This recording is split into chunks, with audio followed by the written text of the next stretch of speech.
Hello बच्चों, चलिए प्रश्न को देखते हैं। प्रश्न है हमारे पास, मान निकालिए सारणिक जिसकी प्रथम पंक्ति के अवयव हैं x प्लस 4 x x, द्वितीय पंक्ति के अवयव हैं x x प्लस 4 x, तृतीय पंक्ति के अवयव हैं x x x प्लस 4।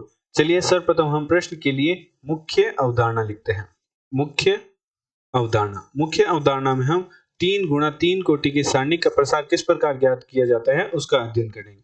उदाहरण के तौर पर मान लीजिए हमारे पास सारणिक है जिसकी प्रथम पंक्ति के अवयव हैं x1 x2 x3, द्वितीय पंक्ति के अवयव हैं y1 y2 y3 एवं तृतीय पंक्ति के अवयव हैं z1 z2 z3। तो हम सारणिक का प्रसार प्रथम पंक्ति के सापेक्ष करते हैं। तो सारणिक का प्रसार कुछ इस प्रकार लिखा जाएगा। x1 के गुणा में हमारे पास आएगा प्रथम पंक्ति प्रथम स्तंभ के अवयवों को छुपाते हुए लिखेंगे y2 y3 z2 z3 minus x2 की गुणा में हमारे पास आ जाएगा प्रथम पंक्ति एवं द्वितीय स्तंभ को छुपाते हुए लिखेंगे y1 y3 z1 z3 plus x3 गुणा प्रथम पंक्ति एवं तृतीय स्तंभ को छुपाते हुए लिखेंगे y1 y2 z1 z2।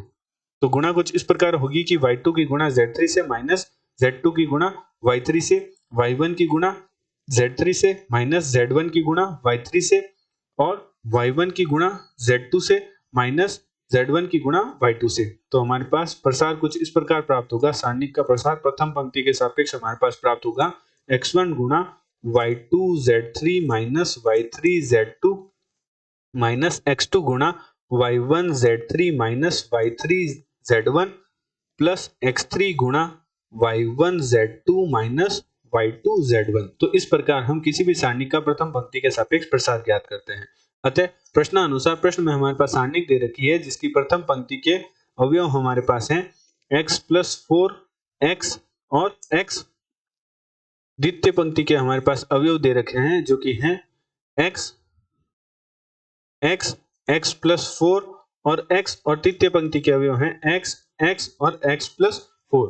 तो हम ऐसे सीधे ही सारणी का प्रसार नहीं करते। सर्वप्रथम हम प्रयास करते हैं कि हम संक्रियाओं की सहायता से अधिक शून्य बनाने का प्रयास करते हैं। तो हम संक्रिया लगाते हैं प्रथम पंक्ति पर हम संक्रिया लगाते हैं प्रथम पंक्ति प्लस द्वितीय पंक्ति प्लस तृतीय पंक्ति। तो चूंकि हम प्रथम पंक्ति पर संक्रिया लगा रहे हैं, द्वितीय पंक्ति और तृतीय पंक्ति पर कोई संक्रिया नहीं लगा लेते हैं, तो सर्वप्रथम हम द्वितीय पंक्ति और तृतीय पंक्ति के अवयव लिख लेते हैं जो कि है x x प्लस 4 x, और तृतीय पंक्ति के अवयव हैं x x x प्लस 4।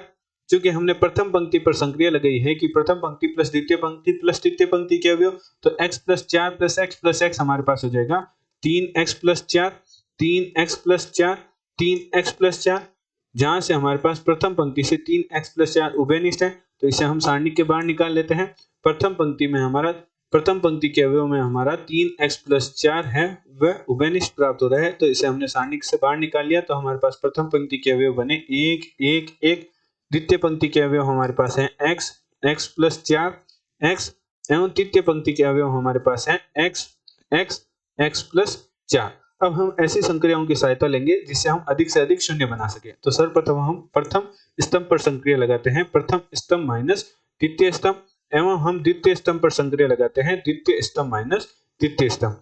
तो हमारे पास जो सारणी के बाहर है वह है 3x प्लस 4 गुणा, चूंकि हमने प्रथम स्तंभ और द्वितीय स्तंभ पर संक्रिया लगाई है, तृतीय स्तंभ पर संक्रिया नहीं लगाई, तो सर्वप्रथम हम तृतीय स्तंभ के अवयव लिख लेते हैं जो कि है 1x और x प्लस 4। प्रथम स्तंभ पर हमने संक्रिया लगाई है प्रथम स्तंभ माइनस तृतीय स्तंभ के अवयव, तो हमारे पास 1 minus 1 0 x minus x 0 x minus x plus 4 करेंगे तो माइनस 4 बचेगा।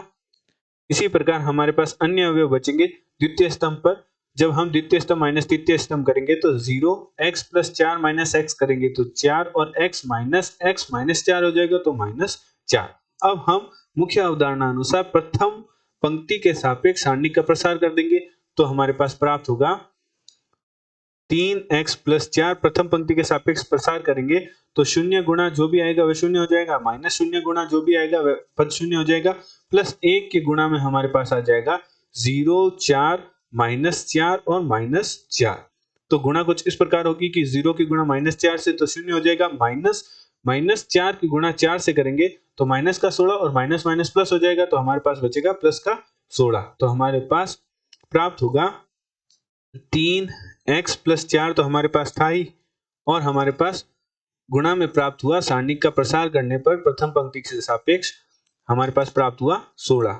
तो हमारे पास सारणिक का प्रसार प्राप्त हुआ, सारणिक का प्रसार का मान हमारे पास प्राप्त हुआ 16 गुणा 3x + 4। तो हमने मुख्य अवधारणा की सहायता से सारणिक का मान प्राप्त कर लिया, जो कि हमारे पास प्राप्त हुआ 16 गुणा 3x + 4। आशा करते हैं आपको प्रश्न का हल समझ आया होगा। धन्यवाद।